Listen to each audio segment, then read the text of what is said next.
The hero section of every website should be an opportunity to make users stop and say, wow, because it's that amazing, that impressive, that exciting. And if you don't know how to design a hero section like that, then stay tuned, because in this video, I'm going to show you 10 hero sections that will blow your mind, you can steal and immediately start reproducing right now.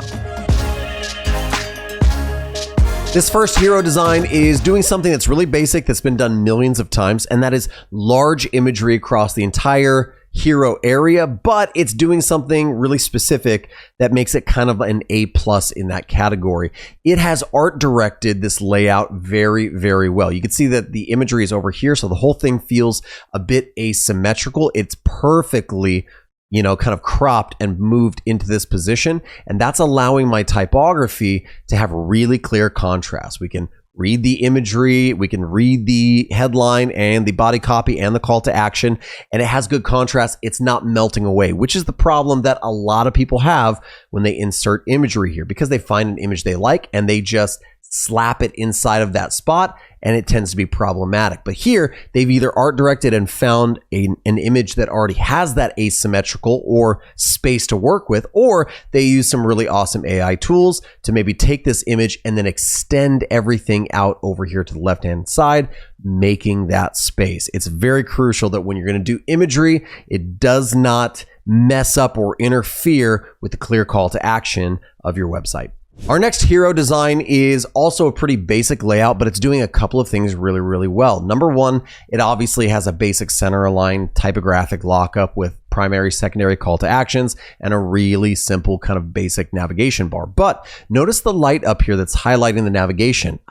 Very interesting. It's using that gradation and that gradient and that light in the background to highlight your primary controls. And then the thing that stands out the most is actually my call to action. And that light leads me centrally down through the layout to my mock-up, my real world mock-up of somebody holding a device that represents the product. And then that is extending off canvas or below the fold, which continues to excite me and want to move through this page. And so it's just doing a really simple reading pattern and center aligning using some of that color, some of that imagery, and intentionally leaving it below the fold to help me explore or want to explore the rest of this website. This next layout is doing another really basic thing, and that's a 2-column layout. You can see we have this navigation up at the top with the clear call to action, and then we actually have almost like a box inside of a box that feels a little meta, kind of cool. But what it's doing really well is it's established our left column,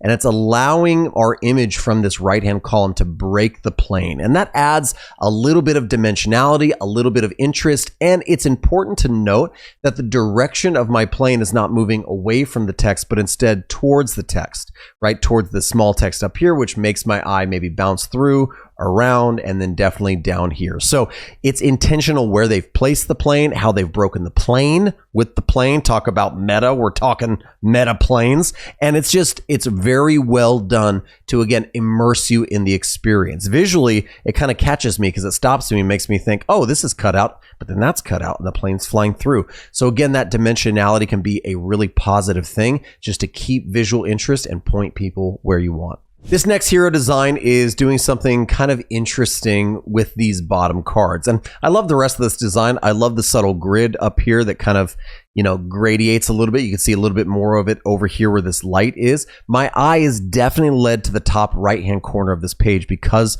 of this lens flare light, and that leads me to the call to action. But again, also very intentional that it's pointing me down to the next call to action. My eye goes through the headline, which is going to help me understand why I'm here, what the product is. I see some happy smiling faces, which is a recurring theme of good hero design. And then we have, again, another clear call to action. But what I really love is we kind of have this kind of subtle grid kind of texture happening in the top. And instead of just doing a couple of normal cards to kind of hold their elements, they kind of 3D perspective these and made it feel like this was its own grid. So they brought the whole thing together just by implementing a little bit of this barn door effect on the left and the right hand edge of these cards. That makes it just a little more interesting, makes me feel like it was intentionally done. It's not just more little cards for me to look at like every other website. All of a sudden, it's part of something a little bit greater. So there's something to be said about integrating a style and a visual theme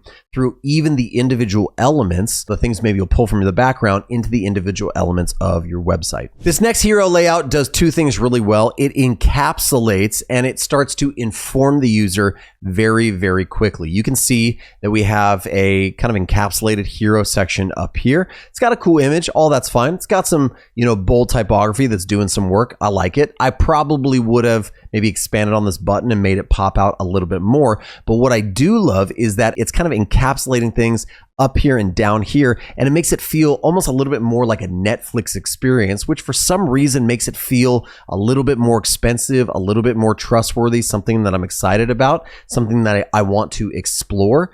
And then the other thing it's doing really well is informing me of content. This element right here is very much so denoting me the type of content that will be found on this website. And this is some sort of NFT or crypto trading website design. And so it's telling me that like, hey, there's going to be like an account and a balance and cards. And that card idea, that visual reference connects immediately down to these NFTs that we see at the bottom. And so it feels like a web app. Like I understand all of the things that I'm looking at down here before I even get there because I've seen it. It's been integrated into this hero section. So there's something to be said about bringing the familiar elements. It's actually a good UX, like a user experience. We're training our users what they're going to see and what they should expect from this first impression moment. This next hero design is just a whole lot of fun. It introduces really large typography and a very stylized illustration of a dog.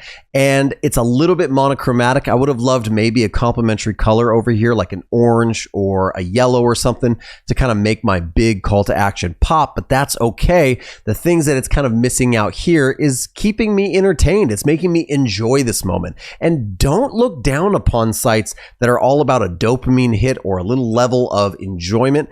That goes a long way when we are on a very busy internet and working with lots of different websites. To see something a little bit out of the ordinary, a little bit cutesy, a little bit fun is actually going to make a pretty big impact on your user. If the user that's looking here is a dog lover and they're looking for something that's not so serious, but something that's a little bit more cute, a little bit more fun, maybe a little bit more trendy, then they're going to find that here.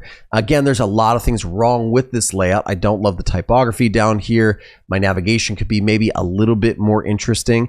They would have mixed a few more modern elements or maybe removed all those elements and gone full-blown typography and illustration here. I kind of would have been all right with that as well. But as it is, it's kind of a fun, interesting, and unique layout. And you just cannot discredit the importance of being unique and fun. If you can design a hero section that within a millisecond lets the user know exactly what they're looking at, what type of content, what type of product, then you have 100% succeeded. And this next design does just that. Within a millisecond, I think coffee. Just the textures, the rich, warm colors, the subtle kind of colors or the organic colors below here, kind of just like reek of a coffee snob. And the typography, when I read it, says sipping sophistication, the rise of specialty coffee in Paris. It's this little kind of hand illustrated coffee cup on the saucer. The whole thing comes together. And again, very basic layout, right? Like simple kind of subdued logo up top, little bit of navigation over here, and then a big headline and a sub headline. Like, wow, nothing about this is new. But what they did do is go all in on theme so that I'm looking at this website, I can smell the roasting coffee. Can't you? It just screams of the theme. It screams of the subject matter and the content. And that's a good experience when I don't have to guess or question what this site is about. You should try it sometime. It's a pretty fun deal. There's a lot of things that are being done right with this next layout. First off, it's a little bit of a bento grid. It's a little bit of an asymmetrical grid. We have really cool people, and although they're looking in separate directions, I probably would have opted to turn her around. I do like that this subject is kind of looking over at my typography, which is very helpful. A smiling, happy face goes a long way, but also kind of orienting your subject to look at the thing that matters, like the headline here. very, very cool. And again, I said this is kind of a bento grid, but kind of asymmetrical because they've used this really cool kind of like radial gradient to move up and around. So it's unlike a lot of layouts that you've seen, but somehow still familiar. We can see that, oh, this is a section I should look at, this is a section, and this is a section. But they took a little bit of that next step. They were playful with color and gradient. They kind of neutralized or desaturated this image, which allows these to kind of stand out. And each of these individual call to actions kind of pop out in their own unique way. So everything about this comes together, again, to be all the way unique and original and different, while at the same time familiar and comforting when I look at it as a website.